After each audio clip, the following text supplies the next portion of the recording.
Muy bien, muchas gracias y buenas tardes a todos. Yo quisiera comenzar mi intervención agradeciendo la invitación, la amable invitación para participar en este encuentro a la Fundación Rafael del Pino y también a la Fundación de Investigación Oftalmológica Fernández Vega.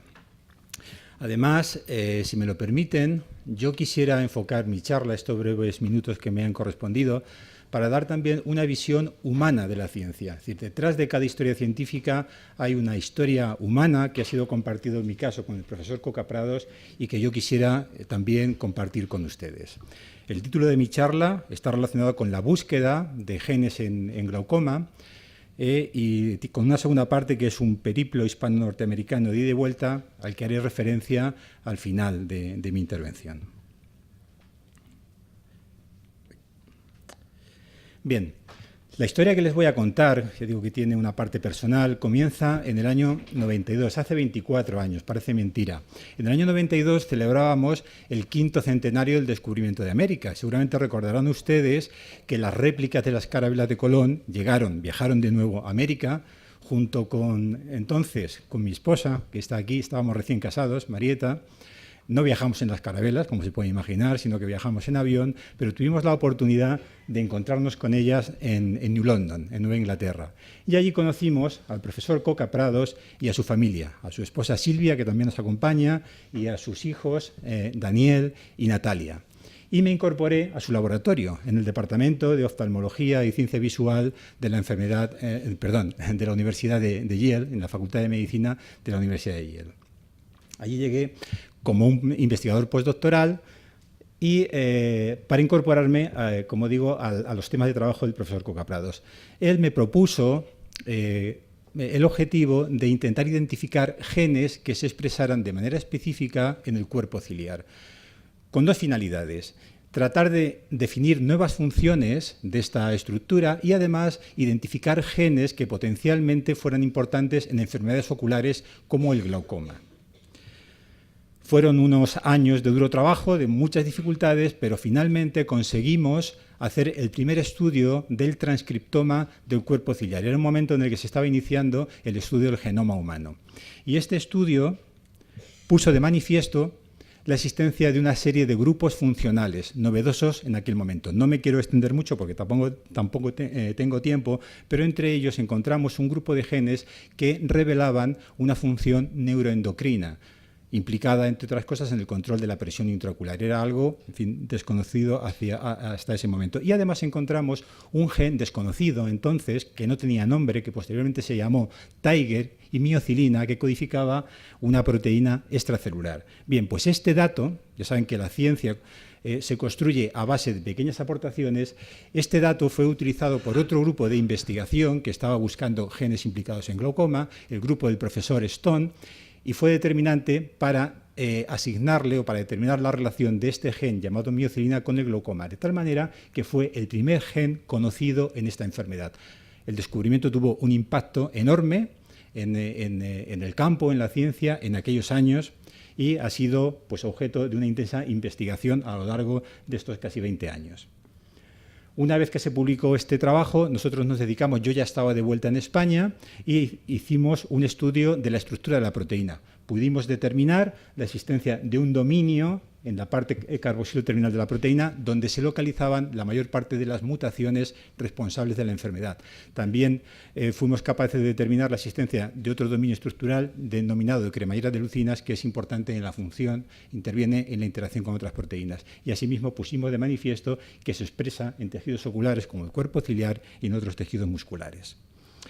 Ya de vuelta en España conseguí poner en marcha mi propio grupo de investigación, que siempre mantuve el contacto con el profesor Coca Prados, y intentamos profundizar en la función de esta proteína, de tal manera que llegamos a determinar que sufre un procesamiento proteolítico intracelular por una enzima denominada calpaína, y además determinamos que las mutaciones relacionadas con esta enfermedad, con glaucoma, afectan a este procesamiento proteolítico, de tal manera que de alguna manera, aún no comprendemos bien cómo, pero de alguna manera este efecto está relacionado con la enfermedad. En los años siguientes realizamos estudios genéticos que fueron pioneros en nuestro país. Conseguimos un grupo de familias que presentaban un glaucoma hereditario, glaucoma juvenil, y vimos que aproximadamente el 30% de estas familias presentaban mutaciones en este gen, miocilina, que eran responsables de la enfermedad. Y desde el punto de vista clínico eso tiene un gran interés, puesto que ayuda al diagnóstico genético, también a la detección precoz de la enfermedad, e incluso puede, en algunos casos puede tener valor pronóstico y puede orientar el tratamiento, bien tratamiento quirúrgico o farmacológico. En glaucoma primario de ángulo abierto, que es mucho más frecuente, vimos que aproximadamente un 2% de los pacientes presentan alteraciones de este gen sin que sea la causa directa de la enfermedad, sino que actuarían como un factor de riesgo. El profesor Coca-Prados siguió trabajando en aquellos años, colaborando con otros grupos de investigación y participó en la identificación de otros dos genes clave en glaucoma, denominados CYP1B1 y optinurina. De tal manera que al mismo tiempo aquí en España nosotros conseguimos una cohorte de pacientes, casi 500 pacientes de glaucoma primario de ángulo abierto, un grupo de controles de 300 pacientes. Esto lo hicimos en colaboración con distintos servicios de oftalmología de Madrid, también de Asturias, y estudiamos el papel de los genes conocidos hasta ese momento en pacientes con glaucoma españoles.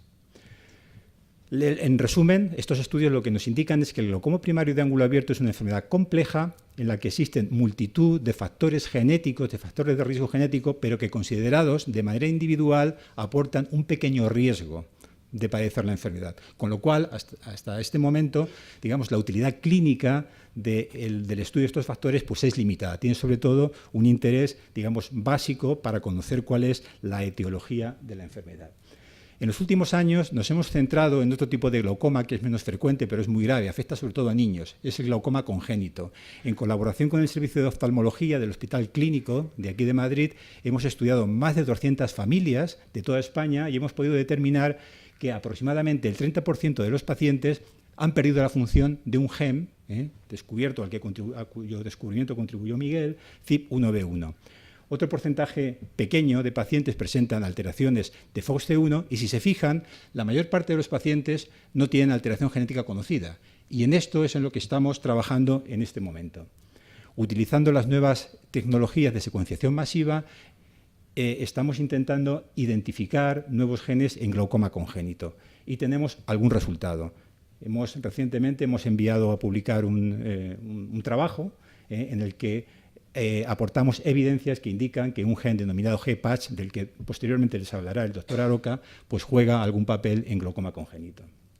Bien, y ya para terminar, todo este trabajo que les he presentado de una manera muy resumida, pues lógicamente es el resultado de la colaboración pues, de las personas de mi grupo, de otros grupos del país, entre ellos el grupo que ha liderado el profesor Coca-Prados en Oviedo, investigadores del Servicio de Oftalmología del Hospital Clínico de aquí de Madrid, de la Fundación Jiménez Díaz y también investigadores del Centro Nacional de Análisis Genético en Barcelona.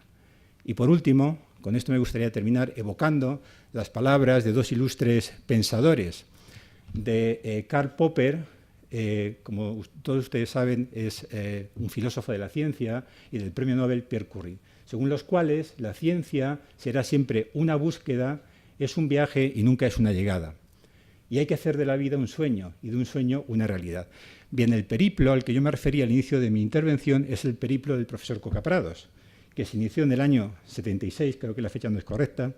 Cuando terminó su doctorado en la Universidad de Salamanca, se marchó a la Universidad de Ohio, después estuvo en la Rockefeller hasta que formó su propio grupo en la Universidad de Yale.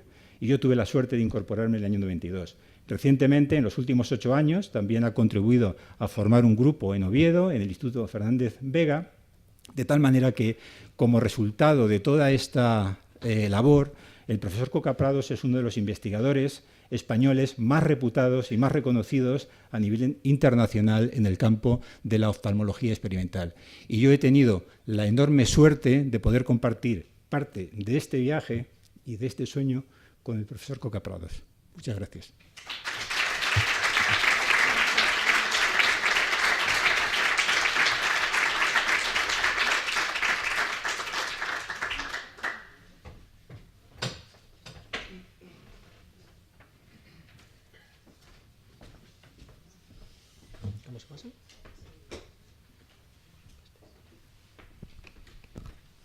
Hola, buenas tardes. Bueno, agradecer también a la Fundación Rafael del Pino y al público asistente la oportunidad de presentar parte del trabajo que estamos haciendo en el Laboratorio de Genética Humana de la Facultad de Medicina de Albacete. Quiero destacar que el trabajo que voy a presentar es una muestra de una función importante en la ciencia, y es la continuidad y la evolución. Sí. Cuando esta continuidad se da, los investigadores, además de descubrir cosas, son capaces de transmitirla y de formar equipos que van creciendo, y se dan unas curiosas genealogías científicas. En esta genealogía voy a colocar también al doctor Coca Prados, que estamos hablando, y su llegada a Yale y la formación de numerosos científicos que han aprendido con él y de él y que ahora son reputados profesionales. Con uno de ellos, con Julio Escribano, que es el conferenciante anterior, yo me incorporé en el 2001 para continuar con el estudio de las bases genéticas del glaucoma, en una herencia continuada de esta línea de investigación que llevamos ya 15 años, yo por lo menos, trabajando en ella.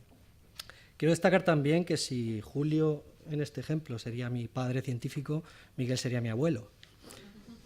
Y Héctor, que lo veo aquí, estoy pensando que eres mi tío, el de Oviedo, a partir de ahora. Tuve la suerte de tener un abuelo joven con el que he podido interaccionar. Hice una estancia con él en Yale y he tenido conversaciones y debates científicos. Quiero destacar tremendamente de él su generosidad para consigo mismo y su gran pasión por la ciencia, que ha sido capaz de transmitirlo, como es el ejemplo, pues gran parte de los conferenciantes que estamos aquí, incluido el nuevo grupo que están haciendo en Oviedo. Una vez comentado esto, hablar un poquito de esto del pez al hombre, las bases genéticas del glaucoma. El desarrollo de las tecnologías genómicas, como estaba comentando Julio, ha abierto una nueva puerta a abordar las patologías genéticas que llevaban mucho tiempo trabajándose, y es el desarrollo de la secuenciación masiva. Se están identificando muchísimas mutaciones y nuevos genes candidato. Pero a nivel oftalmológico, cuando se identifica en una familia genes candidato que podrían estar causando, la clave es identificar cuál de ellos es, y eso es lo que todavía está en desarrollo. Esta necesidad de configuración funcional. Lo que yo voy a presentar es una aportación a través de una estancia que hice yo en el Instituto Nacional de Genética, con el profesor Kawakami en Japón, y que incorporé a la Facultad de Medicina de Albacete, y ahora ya estamos trabajando con el modelo de pez cebra como un modelo para el estudio de estos genes candidatos. Voy a hablar muy brevemente, pero bueno, es un modelo muy sencillo, porque tiene un desarrollo rápido, extracorpóreo, el huevo crece fuera de la hembra del pez y es transparente. Por lo tanto, es un modelo que se utiliza muchísimo en desarrollo porque permite visualizar directamente esos tejidos durante su formación. Además, a nivel oftalmológico es interesante porque, aunque a priori pueda parecer que es más lejano, es un vertebrado y la conservación del ojo es bastante grande, tanto a nivel estructural, anatómico, histológico, como de expresión génica. De hecho, a nivel de la formación embrionaria y los genes que se van expresando, las estructuras que se van formando, es bastante conocido y ya proporciona una buena base para ir abordándolo. Solamente puedo presentar como un ejemplo para que puedan ver las aplicaciones que estamos consiguiendo, es la caracterización de genes candidato en los últimos estudios con glaucoma congénito primario que estamos trabajando en Albacete, con 2 proyectos financiados en los que nos planteamos la identificación de genes candidato mediante secuenciación masiva, precisamente. Identificar a partir de 27 pacientes todos los genes en los que tenían defectos y terminar identificando mediante un sistema de filtrado basado en la frecuencia, en el patrón de herencia recesivo, que es lo que esperábamos, y los defectos funcionales sobre la proteína. Terminamos con 4 o 5 genes candidatos por familia que podrían ser los causales. Entonces, estos genes son los que estamos estudiando utilizando el modelo del pez. Como ejemplo, voy a utilizar el gen GPATCH, del que ha hablado también Julio, en la familia PTG99, que tenía mutaciones raras, con predicción de patogenicidad alta respecto a la posible función de la proteína, que en cualquier caso era desconocida. Esto es tremendamente frecuente en esta edad de la genómica, el que se encuentren variaciones en genes que no se sabe todavía para qué sirven. Están descritos, caracterizados, pero no se sabe cuál es su función. Nos planteamos utilizar el pez cebra para estudiar, en primer lugar, la expresión, dónde se expresaba este gen, por si pudiera ser que estuviera relacionado con glaucoma, y qué defectos fenotípicos podían aparecer como resultado de cambios en sus niveles de expresión. Respecto a el análisis de la expresión, el pez cebra también es muy útil porque se puede hacer un análisis integral sobre el embrión completo, se puede hibridar ya sea mediante la detección del ARN mensajero o de la proteína y con sondas fluorescentes hacer análisis confocal para ver dónde se está expresando y en qué momento. Esto lo hicimos con el gen GPatch y vimos que tenía tanto mediante ARN mensajero como mediante proteína expresión en el ojo, que era algo interesante para lo que estábamos mirando. Concretamente en el segmento anterior. Los cortes confocales mostraban que eran unas células planas, hexagonales, y en cortes histológicos confirmamos que se localizaba en el endotelio de la córnea y en el mesénquima pericular, que son estructuras, son tejidos que dan lugar a las vías de drenaje una vez que el pez se desarrolla. Por otra parte, nos planteamos también estudiar los cambios en los niveles de expresión, y el pez cebra también se puede manipular genéticamente de una manera muy fácil, inyectando análogos de ARN antisentido, se llaman morfolinos, o ARN mensajero del gen de interés, y modular la expresión del gen y caracterizar in vivo en los embriones si hay algún defecto.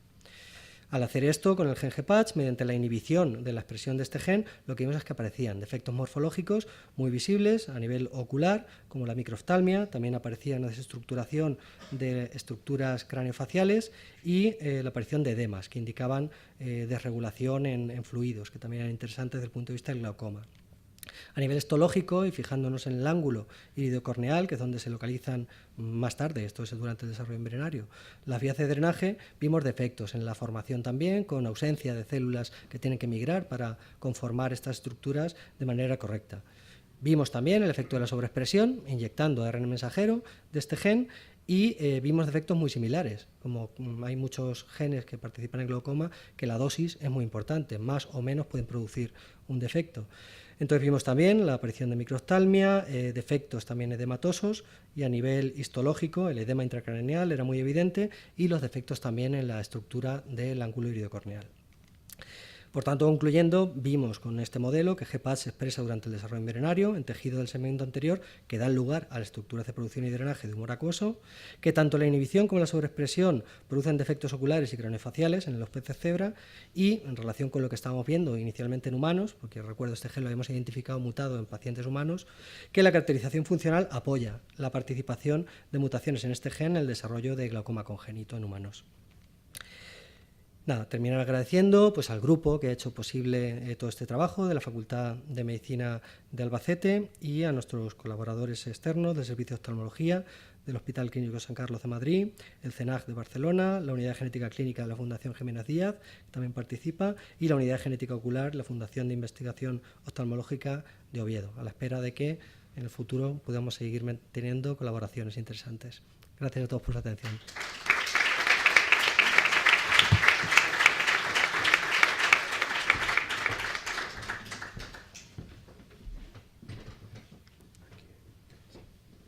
Buenas tardes. La verdad es que me siento realmente cómodo aquí, rodeado de familia, de padres, abuelos, tíos, sobrinos. Intentaré transmitirles a todos esta comodidad en esta presentación, que espero que sea lo más entretenida posible. Durante esta presentación trataré de reflejar la importancia del empleo de nuevas tecnologías para el estudio de enfermedades oculares asociadas a la edad, específicamente el glaucoma y la degeneración macular. Simultáneamente voy a intentar aprovechar para dar unas líneas generales de lo que son las líneas de investigación que estamos desarrollando en la Unidad de Enfermedades Neurodegenerativas, que es la continuación de la Unidad de Genética Ocular que ha establecido el profesor Miguel Coca-Prados, de quien cojo su relevo y que espero hacerlo lo mejor posible, llegar a alcanzar los éxitos que hemos conseguido juntos. Nuestra unidad de investigación se centra en el estudio de dos de las patologías más prevalentes en nuestro país y en el mundo y más devastadoras, como son el glaucoma y la degeneración macular asociada a la edad. Podríamos decir que son las principales causas de ceguera irreversible en nuestro país. En el caso del glaucoma se estima que más de 600.000 personas padecen o pueden padecer esta patología, mientras que en el caso de la degeneración macular o de MAE puede que sean más de 900.000 quienes lo padecen. Y que también les decía que son enfermedades que tienen efectos devastadores para la visión. Y basta con ver las figuras de la fundación en la que nos encontramos hoy, la Fundación Rafael del Pino, para darse una idea de lo que esto significa. A la izquierda veis una fotografía que es una simulación de la visión que puede desarrollar un paciente con glaucoma, donde se produce de manera progresiva el campo visual y además irreversible. Y la imagen de la derecha se puede ver una simulación de la visión de un paciente que desarrolla degeneración macular, donde se produce la pérdida de la visión central y nuevamente de manera irreversible. Además, estas dos patologías son muy complejas, que afectan al polo posterior del ojo, específicamente a la zona de la retina con todas sus capas y al epitelio pigmentario de la misma, y ocurre en el caso del glaucoma una muerte de las células ganglionares de la retina y se produce posteriormente una excavación del nervio óptico. En el caso de la DMAE, el evento inicial es una degeneración del epitelio pigmentario de la retina, bueno, que es este, va a ser un poco mal, es ese que está ahí, y luego posteriormente una degeneración, una muerte de los fotorreceptores.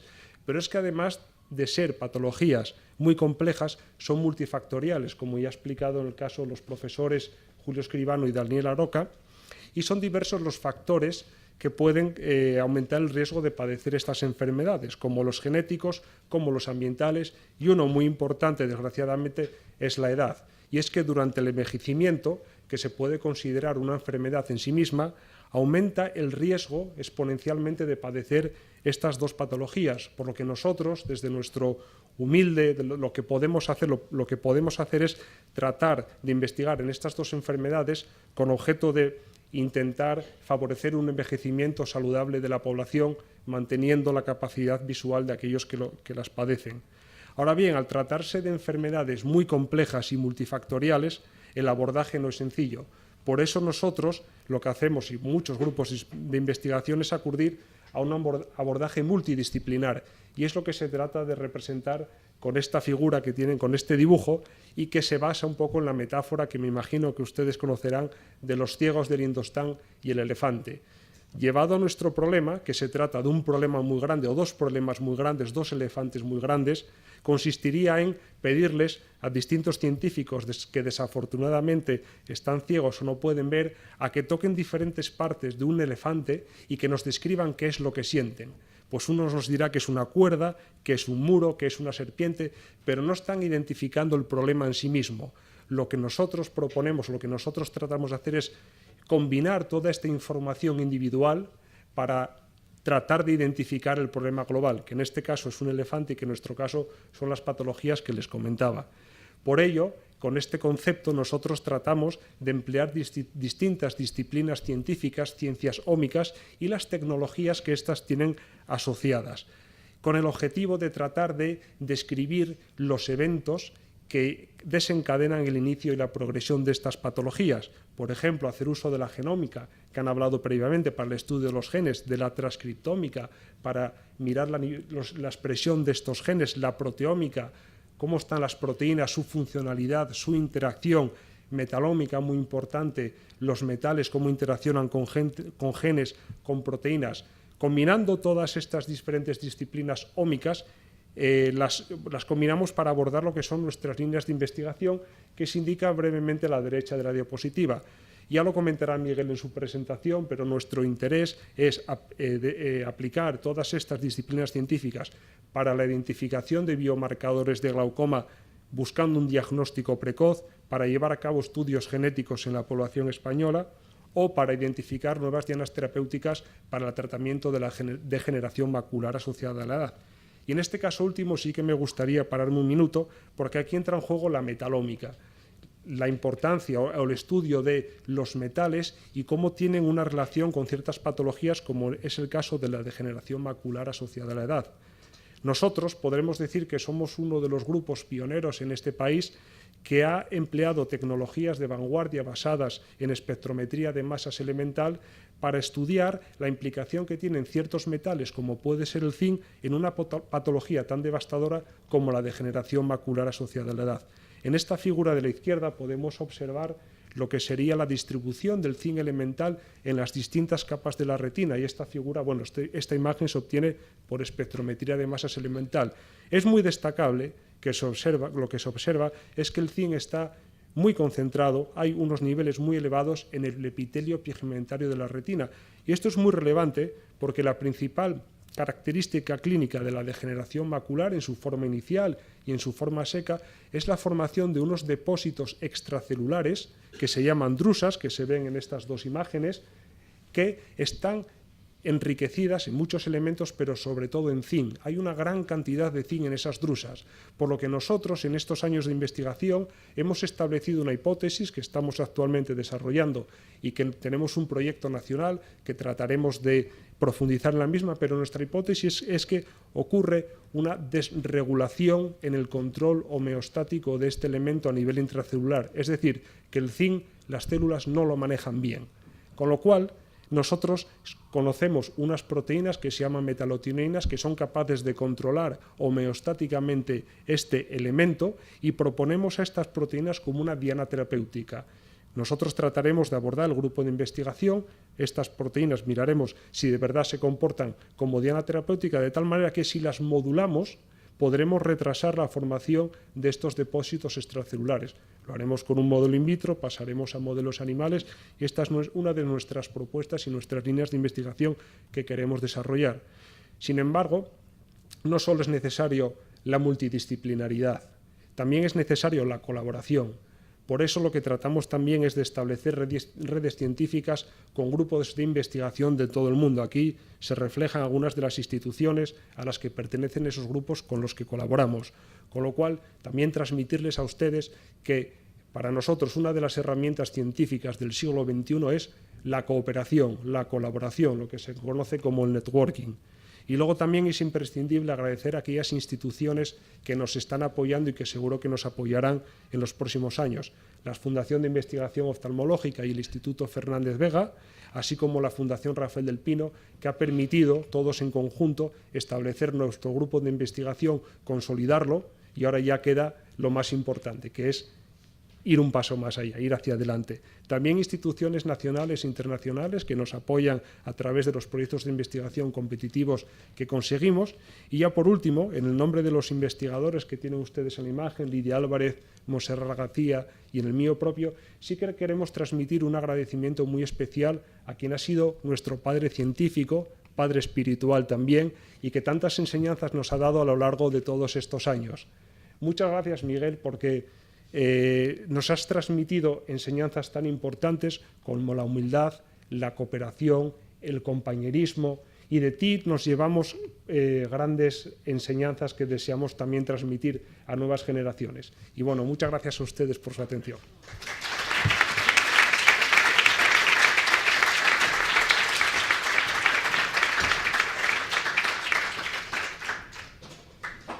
Buenas tardes a todos.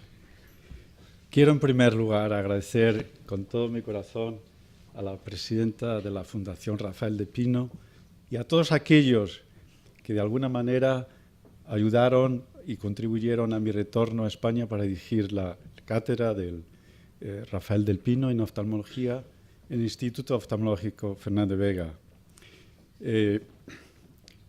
Cuando acepté el reto de formar y dirigir la unidad de investigación de oftalmología, me propuse dos objetivos. Una, la de formar a los miembros de la unidad con el mayor nivel de investigación posible y al mismo tiempo inculcar a la unidad un carácter competitivo y productivo. De esa manera estaríamos en una posición de entrar en el mundo científico competitivo, que es brutal para sobrevivir y expresar nuestras ideas. Pero al mismo tiempo quería, de alguna manera, integrar a estos miembros dándole un carácter multidisciplinario, como hoy es día prácticamente en todas las ramas de las ciencias médicas. Uno de los principales retos de la oftalmología, y yo creo que en esto estamos de acuerdo todos los que practican la práctica a nivel clínico, como la investigación básica, son las enfermedades neurodegenerativas que afectan a la retina asociadas a dos enfermedades que ya hemos mencionado hoy. Una es el glaucoma y la otra la degeneración macular asociada a la edad. Combinadas, son enfermedades que afectarán en el año 2020, se estima, alrededor de 200 millones de personas a nivel mundial. El glaucoma y una degeneración progresiva de las células ganglionares de la retina que producen una pérdida del campo visual y esa visión característica de túnel que ven en el lado izquierdo. En la degeneración de la mácula asociada a la edad o de MAE hay una degeneración de las células fotosensibles en la parte posterior central del ojo, que es la zona del ojo con mayor agudeza visual. Esa pérdida de esas células sensibles produce una pérdida de la visión central y una degeneración también del campo visual periférico. Hay factores genéticos que influyen o que son factores de riesgo en el desarrollo de estas enfermedades, así como factores ambientales, lo cual en general produce una disminución de la calidad de vida y obviamente en el gasto sanitario. Hay otro reto en el estudio de estas enfermedades, y es que en la mayoría de los casos, cuando los pacientes llegan ya a la clínica, en estos casos han perdido, en el caso del glaucoma, por ejemplo, en las primeras señales, más del 35% de las células ganglionares, y esto ya es un proceso irreversible. Entonces, nuestro propósito al formar esta unidad en Oviedo, en la FIO, me propuse integrar a tres especialistas. Lidia Álvarez, que está aquí presente, experta en el área de la genética; Héctor González, químico de formación y experto en técnicas de espectrometría y proteómica; y Monse García, en el área de la biología molecular. El enfoque de estas disciplinas, que se conocen hoy día como ciencias ómicas, en realidad es el uso o aplicación de tecnologías muy conocidas, algunas de vanguardia, que hemos podido introducir en tres líneas de investigación, con el objetivo primario de identificar indicadores en los pacientes, en estos pacientes que tienen bien glaucoma o degeneración de la mácula asociada a la edad, indicadores que puedan servirnos como diagnóstico precoz de estas enfermedades, y el objetivo también es identificar si estos indicadores pueden darnos una idea de una predisposición a desarrollar estas enfermedades en una fase temprana. El objetivo final es trasladar, a través de la identificación de estos biomarcadores, a lo que se conoce como hoy traslación clínica, es decir, llevar estos hallazgos a la cabecera del paciente con una aplicación de terapia única. Con eso en mente, voy a resumir brevemente los logros que ha hecho la unidad desde el 2009 al presente en el área de la genética, donde una de las cosas más interesantes que me he encontrado en esta experiencia en España, en Oviedo, fue el averiguar que una gran población de los pacientes que acuden a la clínica presentan un glaucoma secundario conocido como glaucoma pseudoexfoliativo. Este glaucoma pseudoexfoliativo se da exclusivamente en pacientes con el síndrome exfoliativo. Es una enfermedad sistémica que afecta a todos los órganos del cuerpo, pero cuando se manifiesta en el ojo, se caracteriza desde el punto de vista clínico de manera relativamente muy fácil. Hay unos depósitos que ven aquí en esta figura como blancos, que son depósitos exfoliativos de un material microfibrilar que, cuando se desprende, entra en el fluido que hay en la parte anterior del ojo y obstruye las salidas de drenaje del humor acuoso, con lo cual induce una elevación de la presión intraocular que con el tiempo puede producir un daño irreversible en el nervio óptico. Entonces, hemos estudiado esta población de Asturias, donde está compuesta fundamentalmente de gente local, pero también de otras partes de España. Y lo que hemos estudiado es el gen que se conoce como LOX-L1, es un gen que codifica una enzima que interviene en el cross-linking de proteínas y contiene el gen unas variantes, unas variaciones polimórficas, cambios en la composición, en la secuencia nucleótida, que están asociadas con una frecuencia mayor en el desarrollo de esta enfermedad. Entonces, en este estudio, que está publicado en esta revista EBMC Medical Genetics, reportamos las frecuencias alélicas y genotípicas de estas variantes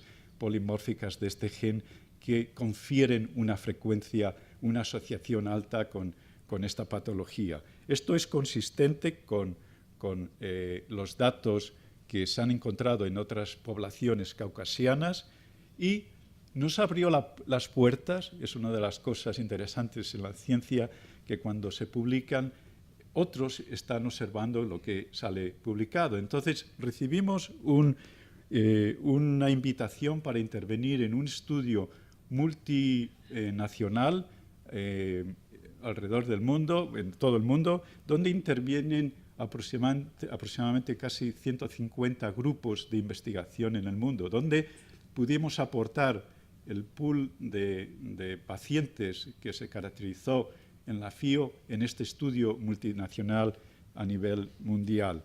Y con ese nivel de estudio se introduce un poder de caracterización y de significancia mucho mayor. Pasamos de 120 o 130 pacientes que estudiamos en la FIO a más de 15.000 pacientes con el glaucoma siderosfoliativo y más de 100.000 controles. Estos datos se han mandado para publicar en la revista Nature Genetics y nos abre las puertas a conocer ahora que existen otros genes que pueden estar implicados y otras variantes polimórficas que en la población europea confieren riesgo, en las asiáticas confieren protección, algo realmente insólito en este tipo de estudios. Otra población que hemos caracterizado es la población con EMAI en Asturias, es uno de los primeros estudios que se han publicado, donde estudiamos también el gen CFH, donde la mitad de los pacientes que acuden a la clínica llevan mutaciones en este gen. Y esto está también publicado es otro de los productos de productividad del grupo y se ha publicado. En el área de los biomarcadores, hicimos un estudio piloto comparativo de 3 grupos, 2 tipos de glaucoma distintos.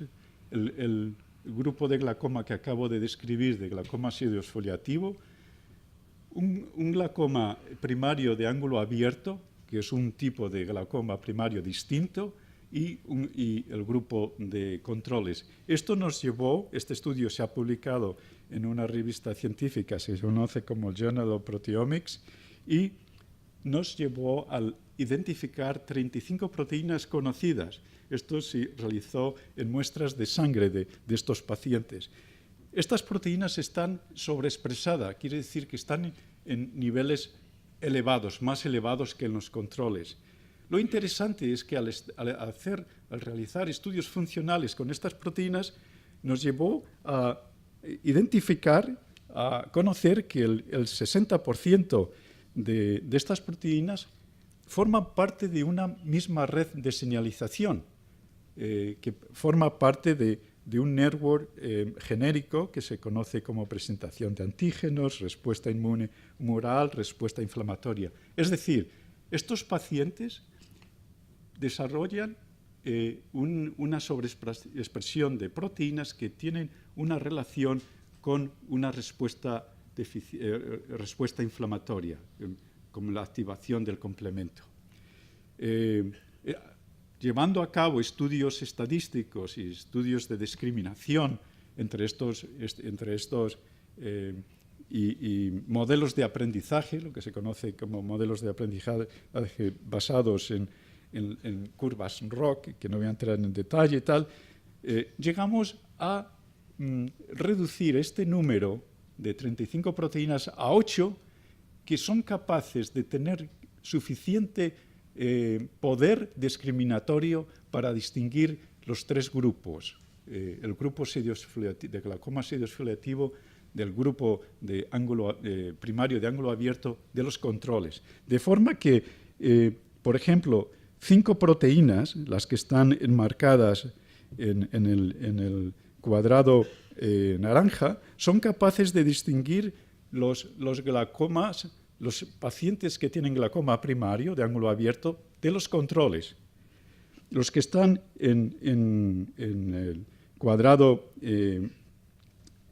azul son capaces de distinguir, son las proteínas mínimas que pueden distinguir o clasificar el grupo de pacientes con glaucoma pseudofiliativo de los controles. Y luego, entre los dos grupos de glaucoma están enmarcados en verdes. Y si se fijan, hay una en el centro, A4, que esa es común a los dos grupos de glaucoma, indicando que tal vez esta proteína esté implicada en alguna etapa del desarrollo del glaucoma. Esto, por supuesto, hay que validarlo con otras poblaciones y estamos en ello. En cualquier caso, para mí me dio mucha satisfacción personal, pero más por el grupo, que este trabajo fue reconocido con un premio a la excelencia investigadora en glaucoma por la Sociedad Española de Glaucoma y como grupo emergente. O sea, el propósito nuestro al inicio de esta aventura fue la de justamente formar y crear, y el que lo reconozcan otros, pues, en fin, con modestia aparte me agradeció más por el esfuerzo importante de los miembros. Finalmente, en la metalómica, como ha explicado Héctor, estamos en un entorno extraordinario para hacer ciencia con la clínica. El entorno nuestro es que estamos dentro de una clínica con acceso a muestras de pacientes con glaucoma, con degeneración de la mácula asociada a la edad y a otros tipos de enfermedades oculares. Eso por un lado. Y por otro, con grupos pioneros dentro de la Universidad de Oviedo, que afortunadamente hemos podido establecer colaboraciones muy íntimas, concretamente con el grupo de espectrometría de masas, que nos ha permitido tener acceso a instrumentos y aplicar técnicas de vanguardia a la oftalmología. Esto nos ha propulsado al grupo y a la unidad tremendamente. Entonces, este tipo de equipo concretamente nos ha permitido abrir una línea de investigación que para mí es, digamos, una de las líneas con mayor esperanza en el futuro. No voy a describir en las tecnologías, pero sí lo que quiero decirle que ya hemos publicado 2 publicaciones en revistas importantes sobre la interacción y las propiedades del zinc y de las proteínas que son capaces de secuestrar ese zinc que cuando está en situaciones libres es tóxico y es capaz de producir una muerte celular y con ello posiblemente un cuadro clínico. Entonces, llegamos al presente momento, que es para mí volver a agradecer a la Fundación Rafael del Pino por el apoyo constante que hemos tenido estos años y dejar apuntaladas las bases científicas de estas líneas de investigación que hemos desarrollado con Héctor, Lidia y Monse como sostén de un camino que tiene todas las todas las bases para seguir con ese éxito que hemos tenido hasta el momento. Quiero agradecer a todos los organismos que nos han apoyado, fundamentalmente a la Fundación Rafael del Pino, personalmente a la Fundación de Investigación Oftalmológica y a otras instituciones que han subvencionado nuestros trabajos. Quiero agradecer también a mi queridísima esposa Silvia, aquí presente, que sin ella pues no hubiéramos venido a España, aunque a mí me gusta ahora más España que antes. Por supuesto, a mi querido Julio, que para mí es un referente de lo que es hacer investigación en España. Y él lo ha conseguido de la manera tradicional que nos han enseñado nuestros viejos profesores, y es a pulso, luchando día a día. Y para mí os lo paso porque podéis seguir las colaboraciones que hemos establecido. Quiero también agradecer a todos los compañeros, los investigadores principales de la FIO, como Jesús Merallo y el profesor Neville Osborne, por estos años de compartir buenos momentos, y por supuesto a los miembros de la unidad y por el cariño que he recibido estos años. Muchas gracias.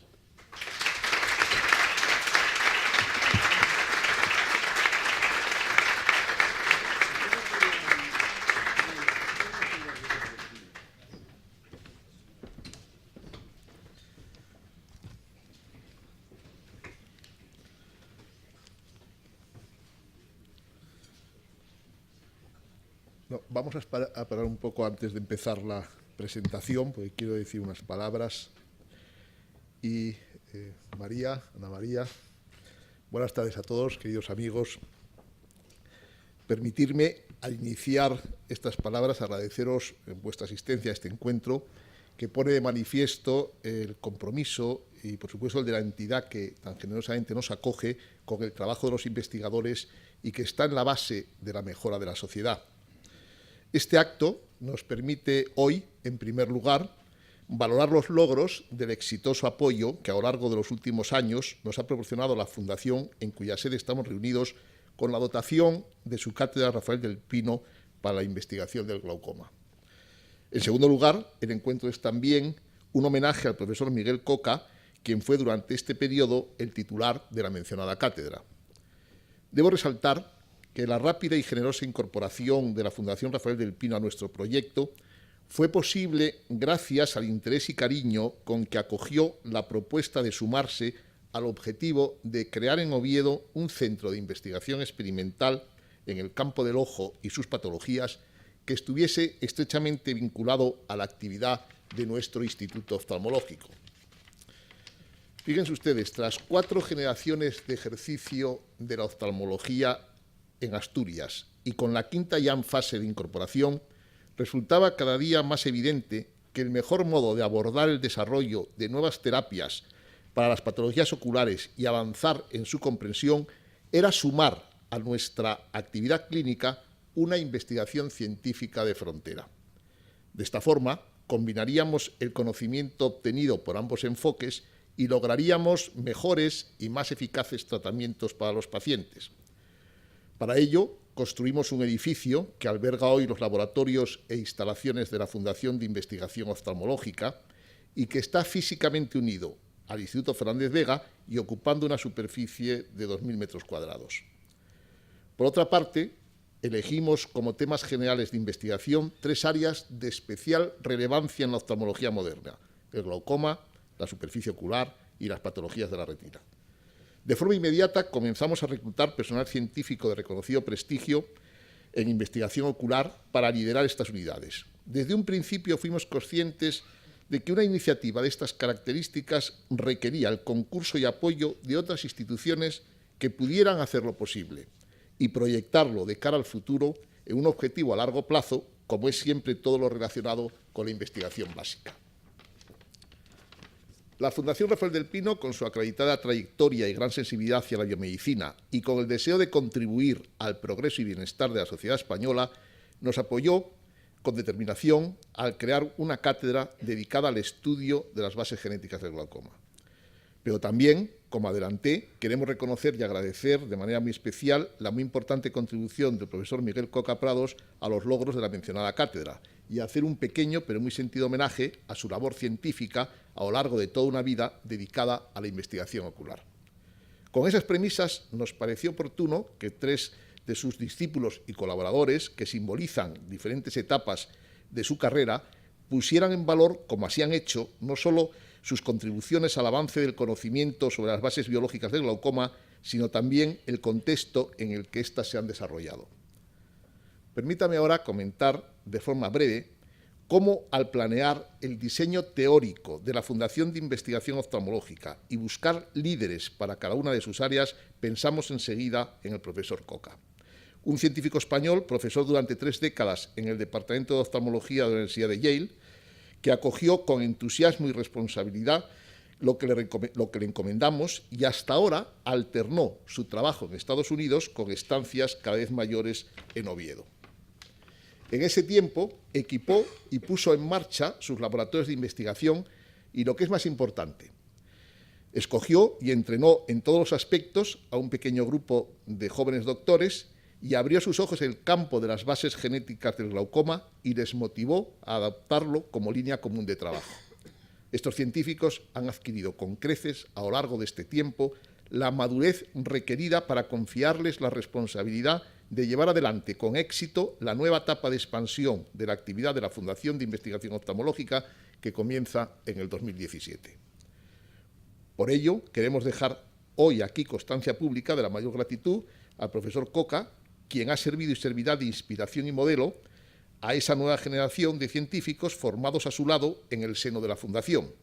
Promovió, por tanto, el nacimiento en Oviedo de un equipo de investigación en glaucoma que empieza a recibir ya el reconocimiento internacional a su trabajo. Nada de esto hubiese sido posible sin la invaluable ayuda de la Fundación del Pino, gracias a la cual posibilitó todo lo que hemos expuesto y que confiamos sea posible continuar en el futuro. Pero nuestra obligación no es solo agradecer de todo corazón a los que han hecho posible los logros alcanzados hasta el día de hoy, investigadores e instituciones, sino también adelantarnos a los desafíos del futuro.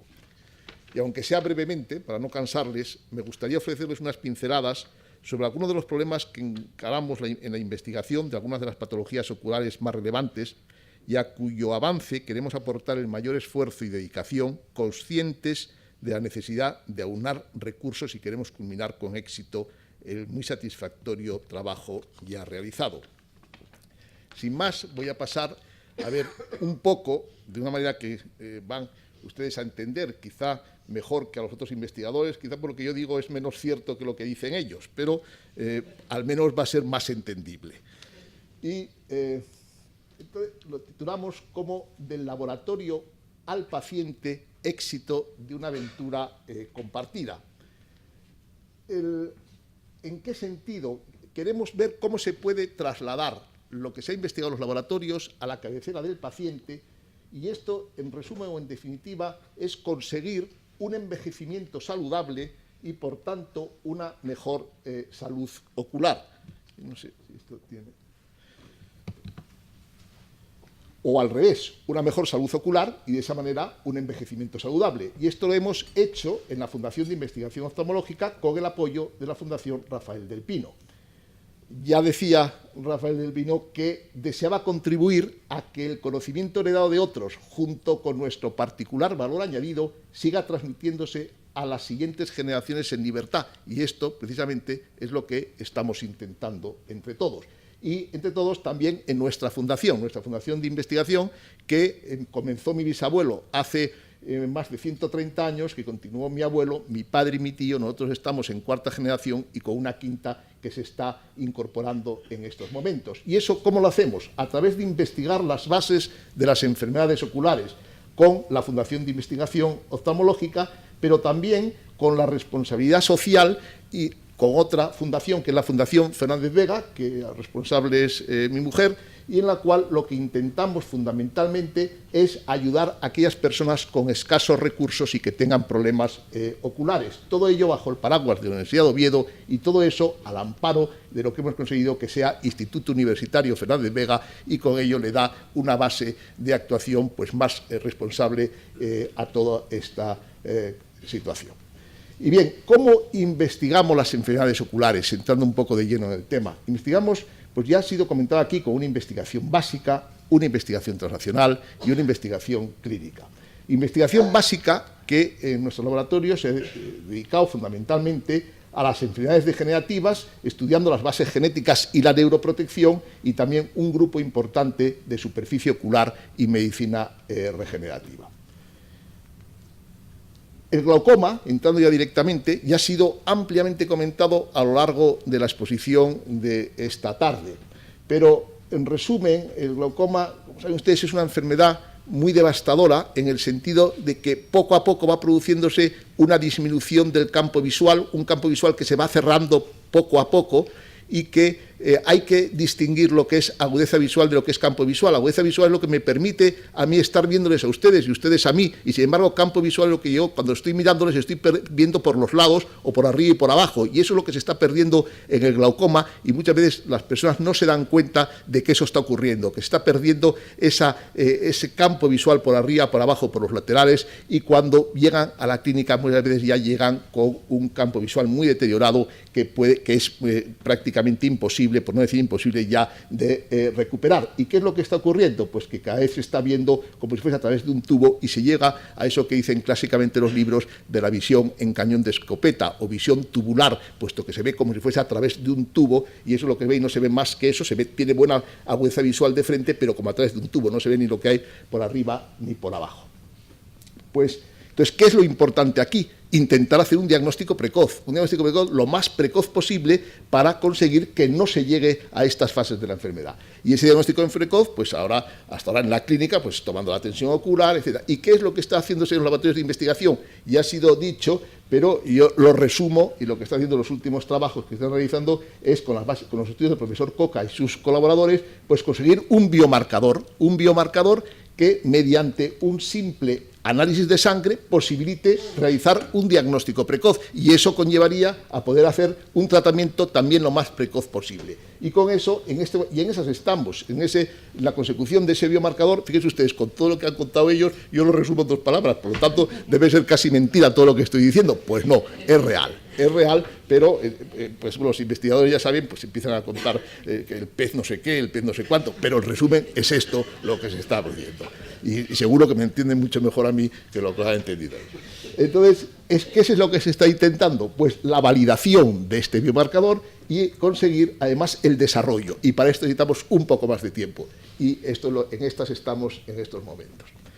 Y bueno, pero también dentro del grupo de superficie ocular y medicina regenerativa, estamos estudiando el ojo seco. Vean ustedes, el ojo seco es una enfermedad prevalente, afecta prácticamente al 30% de la población, el ojo seco. Un 30% tiene ojo seco. Y fíjense, Ramón y Cajal, en 1890, estudió los nervios corneales, y la córnea es de las estructuras que tiene más inervación, comparado con otras partes del cuerpo. Pero no solamente estudió las capas de la retina, estudió los nervios corneales, y en esto se basa el profesor Belmonte, hoy aquí entre nosotros, al que tengo que hacer una referencia, pues gracias a él, en gran medida, estamos hoy aquí, puesto que fue el que me ayudó a montar toda la estructura de los laboratorios, y el profesor Belmonte es Premio Nacional de Investigación, otra gran cantidad de premios y de reconocimientos, que tiene muchos en este momento, no sé si ya porque es mayor o porque verdaderamente se los merece, pero en realidad los tiene. Pero estudió todos los nervios, con los nervios corneales, para ver cómo podía alterarse, si se alteraba la forma y la función, y conseguir la prevención, evitar el daño neural y además conseguir un tratamiento para este ojo seco. Y miren, ¿esto cómo ocurre? Pues hay una conexión entre el ojo y el cerebro, y cuando se produce ¿cómo funciona? Como hay una alteración de la humedad y de la superficie ocular, se produce una evaporación de la lágrima, esto activa unos receptores, los receptores del frío, y esto conlleva a que se produzca un estímulo de la secreción y del parpadeo. Esto es como ocurre normalmente, pero si esto no se produce, si no se produce esa activación de esos receptores del frío, entonces estamos ante un ojo seco y hay que tratarlo. Y hay muchas formas, las lágrimas artificiales. Bueno, pues nosotros también hemos contribuido en nuestros laboratorios a tener un colirio, que enriqueciendo plaquetas, extrayendo sangre del propio paciente, que esto ya se había hecho en otras cosas, en medicina, y conseguir o bien en forma líquida un colirio, o bien en forma de coágulo, o bien en forma de membrana. Y hemos conseguido también que en este momento casi 1000 pacientes se están beneficiando de este tratamiento y que además se esté incorporando en toda España pues la utilización de este colirio. Y esto también hemos contribuido desde nuestros laboratorios a este tipo de tratamiento dentro de este grupo de superficie ocular y medicina regenerativa. Pero miren ustedes, y miren, por ejemplo, aquí, en este caso, tenía una úlcera corneal, como estamos viendo ahí, con ese defecto en la córnea, y después de la utilización del colirio, cómo se ha conseguido regenerar la córnea y que quede una cicatriz, pero se ha regenerado la córnea. Y esto ha sido gracias a la actuación de este colirio. Fíjense, pero además, la córnea es la primera estructura que atraviesa la luz en su camino hacia la retina. Yo siempre pongo de ejemplo que es como el cristal del reloj. Es el cristal del reloj que a mí me permite ver la esfera, me permite ver la hora, pero es un cristal transparente. Cuando esa córnea, esa primera estructura, se opacifica, como es este caso, que tenemos un leucoma, bien por una enfermedad o bien por un traumatismo, que es en otro caso de al lado, pues no puede atravesar la luz, no puede seguir ese camino. Y estamos, entonces, ¿qué forma hay? Cuando tenemos el cristal del reloj rayado, la única manera que tenemos es quitar ese cristal y poner un cristal nuevo. Pues aquí la única manera que tenemos es quitar esa córnea y poner una córnea nueva. No podemos frotarla ni podemos hacer nada, igual que en el cristal del reloj si está rayado, no podemos hacer nada sino cambiarlo. Bueno, ¿cómo lo cambiamos? Haciendo un trasplante de córnea. Trasplante de córnea, que hasta ahora hacíamos un trasplante de córnea penetrante, en el cual quitábamos la córnea alterada y poníamos una córnea sana, como es aquí. Pero hoy día lo que estamos haciendo son trasplantes lamelares, de tal manera que si lo que está estropeada es la parte superficial de la córnea, solamente sustituimos la parte superficial, y si está afecta la parte profunda, solamente sustituimos la parte profunda, como sería este el caso. Este sería el caso en el cual está afecta la parte profunda y vean, quitamos la parte alterada, que es la parte que está detrás de la córnea, la quitamos y sustituimos ese trocito, esa lámina de células corneales por una córnea sana. Es lo que se llama trasplante endotelial. ¿Qué ventaja tiene esto? Pues miren ustedes, tiene dos ventajas. Una, que es mucha menor la cantidad de tejido que estamos trasplantando, con lo cual el índice de rechazo es muy inferior. Y dos, que de un donante sirve para dos receptores, uno para la parte superficial y otro para la parte profunda. A pesar de que nuestro país es un país que es el que mayor número tanto de órganos como de tejidos en cuanto a donaciones dentro de todo el mundo, sin embargo, somos todavía deficitarios en número de córneas, damos más córneas, y por eso esto nos viene muy bien, el que se puede hacer con un donante para los receptores. Y no solamente eso, eso nos impulsa a trabajar dentro de nuestros laboratorios en córneas artificiales, en intentar conseguir córneas artificiales. Y así ya nuestro laboratorio se está, mediante cultivo, pues consiguiendo el que tengamos epitelio corneal, estroma de la córnea, se haya conseguido, pues que se hayan cultivado, y endotelio, y también sobre membrana. Y esto se está consiguiendo dentro de los laboratorios, el conseguir esas córneas artificiales. Para eso también utilizamos la bioimpresión, que también se está utilizando para la forma. La bioimpresión es necesaria también para que colabore en esta consecución, o la ingeniería tisular, que necesitamos manejar todos estos tejidos, y para eso necesitamos unas alas blancas para poder llevar todos estos adelantos al ojo del paciente, y en esas estamos, porque esto son investigaciones muy caras y que conllevan tiempo y muchos recursos. Pero también estamos trabajando en matriz extracelular. ¿Qué es? Pues lo que está fuera de las células, extracelular, lo que está fuera de las células. Entonces, eso nos ayuda a la forma, a la regeneración y a la defensa. En la forma, pues cuando hay alteraciones en la forma de la córnea, es el queratocono. La córnea, en vez de ser regular, es una córnea cónica. Bueno, esto es una enfermedad que se llama queratocono que es bastante prevalente. Nuestro hijo Luis pues, ha hecho la tesis doctoral sobre esto, ha hecho una clasificación nueva que posibilita realizar mejor el tratamiento y el diagnóstico de este queratocono. Pero lo que se está trabajando en nuestros laboratorios es en el biomarcador, es decir, el conseguir un biomarcador, como es la heparanasa, para hacer el diagnóstico lo más precoz posible. Y también en la defensa de la córnea, en la defensa para conseguir nuevos antiinfecciosos organoespecíficos para bacterias, amebas y hongos, o sea, conseguir pues, poder luchar mejor contra ello gracias a una molécula, el heparansulfato, que también se está trabajando en nuestro laboratorio. Entraríamos también en el laboratorio en la neuroprotección, en lo que es la degeneración macular asociada a la edad. Como saben, y ya fue comentado aquí, la degeneración macular asociada a la edad es la primera causa de pérdida de visión central en los países desarrollados en personas por encima de los 65 años.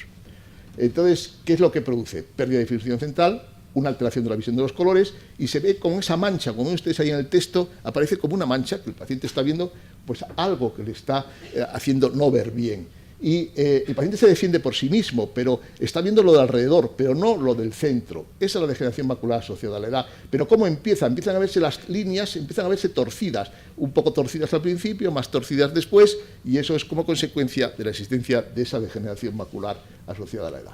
Vean, hay dos formas, una la forma trófica, como estamos viendo aquí, o la forma exudativa. La forma trófica, hay muchos trabajos en investigación, pero todavía no hay nada concluyente. En la forma exudativa, hasta hace unos años no había nada, hoy día se pueden tratar mediante las inyecciones intravítreas. ¿Y por qué? Porque se producen una serie de vasos en una zona donde no tenían que estar, que es en la mácula, precisamente aparecen esos neovasos, y esos neovasos pueden sangrar y dan lugar a esa mancha ahí central que les estaba diciendo. ¿Cómo se trata? Pues con inyecciones intravítreas que se meten pues, inyecciones antiangiogénicas dentro del interior del globo ocular y que hay que ponerlas muy repetidas, cada 3 semanas, cada mes y muchas inyecciones, etcétera, con lo cual esto pues, conlleva pues, es muy costoso y bueno, pues molesto para el paciente. Entonces estamos también trabajando en conseguir nanocápsulas que puedan ser introducidas dentro del ojo y que vayan liberando estos antiangiogénicos de forma poco a poco para intentar evitar tener que ponerse este tipo de inyecciones. Y en eso también estamos trabajando. Este problema no está resuelto. La degeneración macular asociada a la edad pues, produce una ceguera con un alto coste y entonces se está estudiando en el laboratorio del profesor Neville Osborne en las mitocondrias que son las que dan la energía a las células y que evitan la muerte celular. Bueno, pues el profesor Osborne está estudiando modelos de daño y regeneración para conseguir prevenirlo mediante la evitación de luz de alta energía que evita la inflamación y poder tratarlo mediante luz regenerativa y mediante la utilización de fármacos como la rifampicina. Y, por ejemplo, este es un trabajo en el cual vemos con la luz un control, en el cual están los núcleos todos azules. Cuando hay luz de alta energía destruye los núcleos, se ponen verdosos, y cuando se convierte y se exponen a la luz regenerativa, vuelven otra vez a tener los núcleos otra vez azules. Esto está en un trabajo que estamos, un proyecto competitivo al nivel del Ministerio Nacional, en el cual estamos en este momento trabajando en ello, el laboratorio de neuroprotección dirigido, como decía, por el profesor Neville Osborne. Y por último, para terminar, solamente unas palabras de la investigación clínica. También hacemos investigación clínica. Eso ya lo hacíamos hace tiempo. Vean ustedes, la presbicia, por ejemplo, por poner un ejemplo, voy a poner 2 ejemplos nada más. La pirámide poblacional de envejecimiento cada vez es mayor, del año 2010 al 2020, se va ensanchando esa pirámide, cada vez hay personas más mayores por encima de los 65 años, de tal forma que, fíjense, en el año 2020 la población total de España será en torno a 45 millones de habitantes, mayores de 50 años serán unos 19 millones, entre 50 y 70 serán unos 12 millones. Todos esos pacientes serán presbitas. Entonces, presbitas, y quieren muchos de ellos intentar solucionarlo. ¿Cómo se puede solucionar? pues hay distintos tipos de tratamiento, con láser en córnea, que se ha visto que no funciona, por lo menos en el momento actual no está funcionando, o bien en cristalino, que es sustituyendo el cristalino que ya está alterado, que está esclerótico, que no puede modificar su forma, por lo tanto por eso tenemos la presbicia, y sustituyéndolo por un cristalino artificial sano. Y ahí hemos también contribuido nosotros con distintas casas comerciales para darles las ideas de cómo podían mejorar sus lentes y cómo podíamos conseguir que la lente funcionase mejor y con menos defectos de todo tipo, disfotóxicos y demás, y en eso hemos contribuido de forma importante. Somos centro de referencia porque las lentes tienen que evolucionar y convergir en la lente ideal. O bien la catarata que también hemos contribuido a corregir no solamente la visión de lejos, sino la visión de lejos y de cerca. Cuando el paciente está por de cataratas, que pueda ver de lejos y de cerca, también pues dando la información necesaria a las casas comerciales en este sentido. Tenemos una catarata, como sería el caso, no suelen ser tan grandes, afortunadamente, conseguir después de la intervención pues que queda transparente y que además pues pueda tener visión de lejos y de cerca. Y además estamos ahora trabajando con lo que llamamos todo láser, es decir, conseguir que toda la cirugía sea con láser. Hasta ahora no es así, se hace una parte de la cirugía con láser, pero la otra parte sin y ahora estamos con el nanoláser trabajando en esto, todavía está en fase de desarrollo, pero estamos trabajando con láser para conseguir que toda la catarata se pueda realizar con esta técnica. Todo esto conlleva un gran acervo de conocimientos y lo hemos intentado transmitir mediante la docencia. Y el responsable de docencia es el profesor Jesús Melayo, que está también aquí con nosotros y además es el coordinador científico de toda la unidad de investigación y que está pues rodeado en este caso pues, de todos los chicos que pasan por nuestro instituto, por nuestra fundación, tanto nacionales como extranjeros, y que vienen a rotar allí o a hacer algún estudio o a hacer algún trabajo. Y bueno, pues esto lo hacen desde nuestros laboratorios en Oviedo. Tenemos distintos tipos de máster, de doctorados en ciencia de la visión, de expertos universitarios, y bueno, todo esto gracias a esa labor que durante todos estos años pues, ha hecho la Fundación de Investigación Oftalmológica, apoyada por la Fundación Rafael del Pino, en aras a conseguir un envejecimiento pues, ocular saludable. Y yo quiero terminar mi intervención llamando su atención sobre la importancia que en la consecución de nuevos tratamientos tiene el desarrollo de la investigación en el laboratorio, de los problemas genéticos, moleculares y celulares que subyacen a las patologías oculares. Sin embargo, esa investigación debe tener lugar en estrecho contacto con un entorno clínico, en el que los problemas del paciente, que llega cada día, sirvan para definir las prioridades del trabajo científico y, con la máxima celeridad posible, intentar su solución. Pero todo esto, señores, es cierto que exige muchos recursos. En primer lugar, exige talento. Y hoy día, aquí hemos percibido en quienes me han precedido en el uso de la palabra, que lo tienen y tienen buena prueba de ello. Pero también precisa sensibilidad e la inteligencia necesaria para prestar soporte económico a una actividad que cada día más marca la diferencia entre las sociedades que trabajan por un futuro mejor con aquellas que permanecen ensimismadas en el mejor de los casos. Esa sensibilidad e inteligencia la hemos encontrado siempre en la fundación que hoy nos acoge. Hemos trabajado duro para corresponder a su generosidad y creo que los alentadores resultados alcanzados son buena prueba de ello. Y no se me ocurre otra contrapartida mejor que ofrecer. En el largo camino de la investigación básica que hemos emprendido, no les debo ocultar que prevalece en nuestro ánimo la receptividad que encontramos en instituciones, incluso en personas físicas. Veo aquí entre los asistentes a mi querido amigo Antonio Biosca, a quien no me atrevo a dejar de mencionar, vulnerando su proverbial discreción, porque creo que también él representa el compromiso con el reto de mejorar la vida de nuestros conciudadanos. Termino ya. Gracias de corazón, María, Ana María, por vuestro apoyo. Sin él todo hubiese sido mucho más difícil, sino alcanzable. Estoy seguro que vamos a seguir haciendo grandes cosas en este campo, intentando entre todos mejorar la calidad de vida de todos los seres humanos. Muchas gracias por su atención.